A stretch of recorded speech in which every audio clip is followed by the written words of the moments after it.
Hey everyone, Rarity Dash here, time for another blind commentary. And for this week's analysis video, we're returning to the Fiery Joker for his first MLP review. People might question this. I believe someone said his earliest stuff was rougher or something. Honestly though, I used to watch a lot of people who did reviews for stuff, your nostalgia critics and whatnot, and almost always it's better to start watching at the beginning so that you have an understanding of how they've developed as reviewers, and you understand the little running jokes that pop up in the videos and get the full and proper context for everything. And yes, going through the reviews in order is sure to keep me from the good stuff for a while, especially since I'm doing just one analysis video a week and will be juggling 5 different analysts for now. But I'm not planning on stopping anytime soon, so even if it takes me months to get anywhere, I'm pretty cool with that. I just started with something recent from all these analysts, mostly just to make sure that going through all their stuff would ultimately be worth it to me by seeing where they are now. So yeah, Fiery Joker's review of the series pilot. Honestly, he can say whatever he wants about the pilot, and I probably won't care too much. The pilot is okay in my opinion, but it kind of pales in light of what the show became. Even if he's really negative on this one, I should be able to laugh, since it really does have its problems. Anyway, let's get started. Okay. Warning, this is not an entirely positive review, in fact is full of a lot of criticism. Not a necessary thing, really. To tolerate. We expect criticism in a review, I think. Hi, this is the Fiery Joker. And today I thought I'd talk about a certain internet sensation. Today I'm going to be reviewing the newest generation of My Little Pony. Yeah, I first heard about this show from the comics So You're a Cartoonist. Then a whole bunch of memes randomly started popping up that I traced back to the show, piquing my interest, but still I didn't look at the show. Then I saw the Starscream vs. Rainbow Dash episode of Death Battle. As it showed scenes from the cartoon, I noticed the major shift in art style. And sounds like a pretty typical story of how people find it. A pony can beat a giant alien robot. But still, I didn't watch the show. The breaking point was when one of my occultist otaku friends told me that the show was awesome. Knowing him and his high standards, I finally caved and gave the show a chance. And what did I think? Well, you're about to see. This is the Fiery Joker's review of My Little Pony Friendship is Magic. Yeah, a lot of people were like that at the start. So we open up storybook style to a typical narration. Once upon a time, in the magical land of ponies. We've seen this before. Can we just get on with the Equestria. Equestria? As in equestrian? As in deriving from the Latin word for a person who rides horses. Technically making Equestria Latin for land of horses. There were 2 regal sisters who ruled together and created harmony for all the land. To do this, the eldest used her unicorn powers to raise the sun at dawn. The younger brought out... Wow, the show is giving them mythology and backstory. The younger sister became resentful. The ponies relished and played in the day her elder sister brought forth, but shunned and slept through her beautiful night. Bitterness in the young one's heart had transformed her into a wicked Nightmare Moon. Nightmare Moon. She vowed she would shroud the land in eternal night. Reluctantly, the elder sister harnessed the most powerful magic known to ponydom, the elements of harmony. Using the magic of the elements of harmony, she defeated her younger sister and banished her permanently in the moon. Yeah. This show just put effort into itself. I know I've heard of those before. Just a little. Yeah, and now we get into the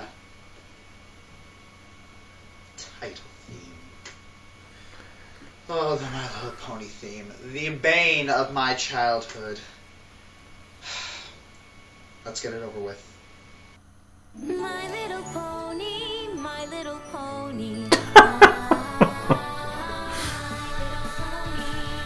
I Used to wonder what friendship could be. Yeah, not as bad as They changed it? before. They changed the title theme? Not good enough for a lot of people still. Oh! It's nothing special, it's nothing spectacular. But they changed it! Yes!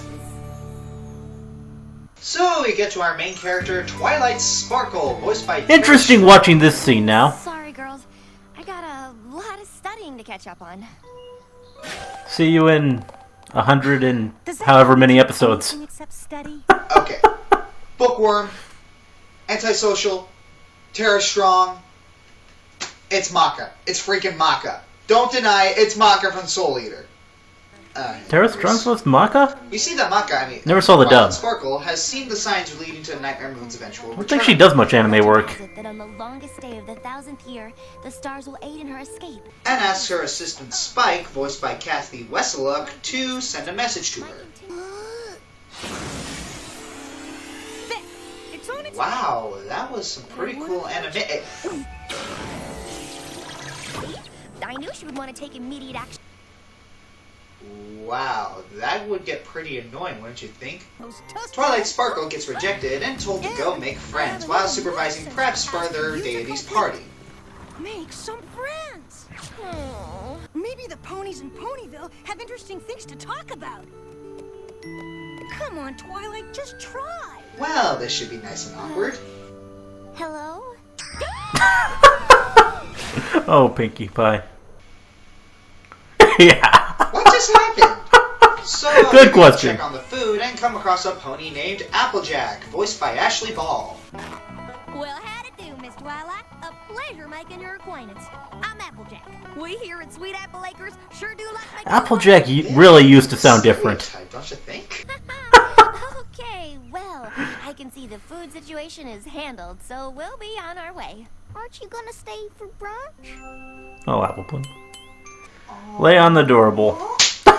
Focus! So, we move on to our next pony, a Pegasus named Rainbow Dash, also voiced by Ashley Ball. The one and only. Why, you heard of me? I'll do it in a jiffy, just as soon as I'm done practicing. Practicing for what? The Wonderbolts! They're gonna perform at the celebration tomorrow, and I'm gonna show them my stuff. Oh, great. It's a Naruto character. Well, every series needs at least one of these. Moving on to the next one, we have... Naruto has a lot of them. voiced by Tabitha St. Germain. No, I'm just here to check on the decorations, and then I'll be out of your hair. Out of my hair? What about your hair?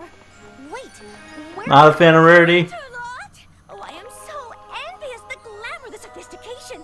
I've always dreamed of living there. Apparently not a fan of Rarity. To hear all about it. Okay, look. I don't hate Rarity. She gets better scenes later on in the show. But this part just makes me groan. So it appears that Mako wants to get out of that place as much as I do, so let's go.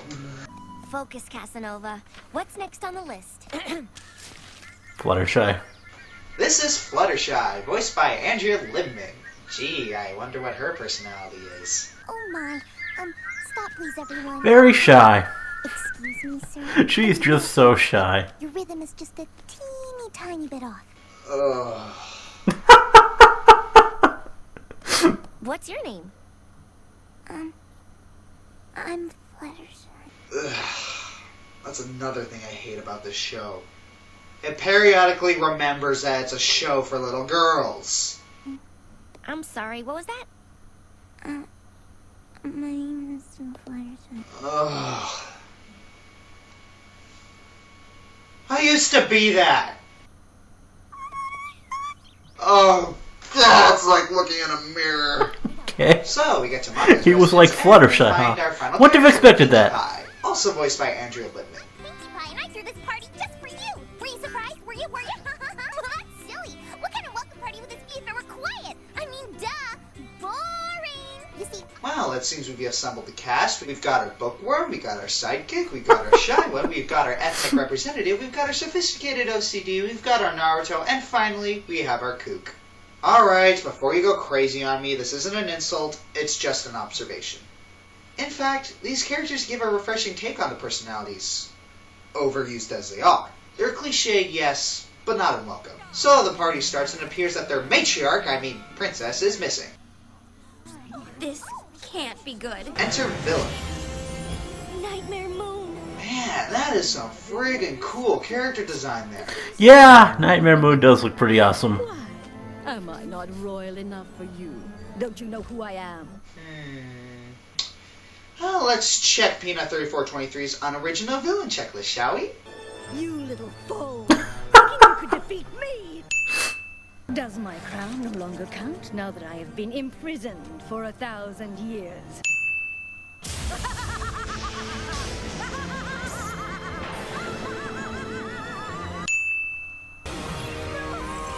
Yeah, definitely. Definitely not the most original villain there. Alright, before you go crazy on me, Nightmare Moon is better than X-Death, okay? Unlike X-Death, Nightmare Moon actually directly involves herself in the thwarting of the ponies. Yeah, And X-Death besides, was pretty terrible. every franchise needs at least one of these kinds of characters. So they figure out they need to travel to this temple to find 5 magic baubles to defeat Nightmare Moon. The 6th is a complete mystery. It is said the last known location of the 5 elements was in the ancient castle of the Royal Pony Sisters. So in order to get there, they have to go through Everfree Forest! a forest with an unthreatening name. Fluttershy, quick! Oh my goodness, oh my goodness! Wow, those ponies might actually die. Yeah, Hold on! they are imperiled quite a lot. What do I do? Let go. Are you crazy? No, I ain't. I promise you'll be safe. That's not true. Now listen here. What I'm Wow, saying to the you show is the developing honest relationships. truth. Let go, and you'll be safe.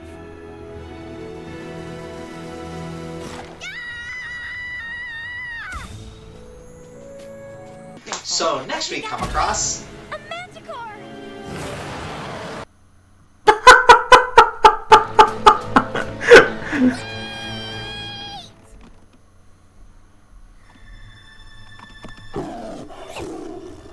And even more Greek mythology. The thorn in the paw. Oh, you poor, poor little baby. Just a second. Fluttershy! Oh, you're just a little old baby kitty, aren't you? presentation. Sometimes we all just need to be shown a little kindness. Okay, so our next obstacle is scary trees. Oh, Pinky. You've always been crazy. Okay, Pinkie Pie is awesome. Yes. What are you doing? Run! Oh, girls, don't you see? Oh no, she's not. When I was a little filly and No, the no, sun no, was no, no, no! Oh! down. Tell me she's not. The darkness and the shadows, they would always make me You'll all be doing it soon enough, Twilight. She is. I'd hide under my pillow from what I thought I saw. But Granny Pie said that wasn't the way to deal with fears at all. Then what is? She said, Pinky, you gotta stand up tall. Learn to face your fears. You'll see that they can't hurt you. Just laugh to make them disappear. So giggle at those fears. Okay, I'm going to say this right now. I hate every single musical number in My Little Pony Friendship is Magic. Yes, even Cupcake, Style Winter Wrap Up, and At the Gala. And I bet you're wondering why. Well, the thing is, the vocabulary. It bugs me to no end. So, after that little crisis, we come across a water dragon who is sad that his This guy. mustache is sliced. I simply can't. Weird. Fabulosity go uncorrected. That face. So, Rarity cuts off her tail to replace the mustache. My mustache! Really? Yes. That's really how this plot is going to continue? Whatever. The next obstacle requires Rainbow Dash to cross to the other side and tie the bridge. She is tempted into abandoning her friends and realizing her dream of being part of an elite team. Tie this bridge real quick, and then we have a deal. No! It's them or us. Rainbow! What's taking so long? Oh no. Well, You. Thank you for the offer, I mean. But I'm afraid I have to say no. See? I'd never leave my friends hanging. Development. This show has it. So they get to the temple and find the When elements. the five are present, a spark will cause the sixth element to be revealed. What in the hay is that supposed to mean? I'm not sure, but I have an idea. Stand Applejack was up. just so much higher Know back what will then. happen. Come on now, y'all. She needs to concentrate. Convenient moment for the villain to enter in 3, 2, 1. There Yeah. we go! That So was- after a little fight scene, My Little Pony that's saying something, Twilight tries to spark the elements, and when it doesn't Saying work, something. Peppermint Just smashes wait until the elements season of 4. harmony. And it's then that Twilight Sparkle realizes that in this moment, her friends symbolize the elements of harmony and discovers the sixth element of friendship. Assured me when I was in doubt, represents the spirit of honesty. Fluttershy, who tamed the Manticore with her compassion, represents the spirit of kindness. Pinkie Pie, who banished fear by giggling in the face of danger, represents the spirit of laughter. Rarity, who calmed a sorrowful serpent with a meaningful gift, represents the spirit of generosity. And Rainbow Dash, who could not abandon her friends for her own heart's desire, represents the spirit of loyalty. By your powers combined, I am Captain Planet! Just at the very moment I realized how happy Yeah. I could hear you, to see About right. how much I cared about you. The spark ignited inside me when I realized that you all are my friends. You see, Nightmare Moon, when those elements are ignited by the spark that resides in the heart of us all, it creates the sixth element, the element of magic. You know, this show perplexes me. How is it that it manages to use all of these cliches and yet still manage to feel fresh and unique? But I digress. Fight scene! Rainbow. Taste the rainbow, mother! Of course. Gotta go with the obvious So the thing. princess appears and reveals she knew all of this was going to happen. I saw the signs of Nightmare Moon's return, and I knew it was you who had the magic inside to defeat her. But you could not unleash it until you let true friendship into your heart. Now that's a meaningful message right there. If Celestia intervened and stopped Nightmare Moon, then Maka wouldn't have made any friends. I noticed that about most of the morals in this show. On the surface, they are the silly life lessons that only apply to the characters, but if you look closer, there's some deeper stuff to it. So they all band together and party, and we end with the closing shot of Maka grouping with her new friends. And that's the first 2 episodes of My Little Pony. Did I like the show? Kinda. I mean, for as many great and shiny moments the show has, there are just as many groan-inducing moments. But I attribute that to the target demographic. Even with that said, I recommend giving the show a shot. It takes itself seriously, and despite cliches, puts a ton of effort into itself, and even if you don't like the show, the visuals are the best I've seen in a cartoon for a long time. But what really makes the show shine is its subtlety. Seriously, the amount of times you see stuff you didn't see before really add up. As long as it doesn't remember that it has to be a show for little girls. Am I being too hard on the show? Yes. But that's because I consider it to be a legitimate cartoon. And it's a serious breath of fresh air compared to most cartoons nowadays. I'm the Fiery Joker, and I am not a brony. Tell me to Brohoof, and I will hurt you. Ah. Well then. So, it was a little rougher than what we saw in the Cutie Map one for sure, both in terms of the recording fidelity and in terms of how well honed his performance was. Also, in terms of the review balance. Here there seemed to be a bit more recap and scenes from the show and maybe not quite enough jokes and cuts to his reactions.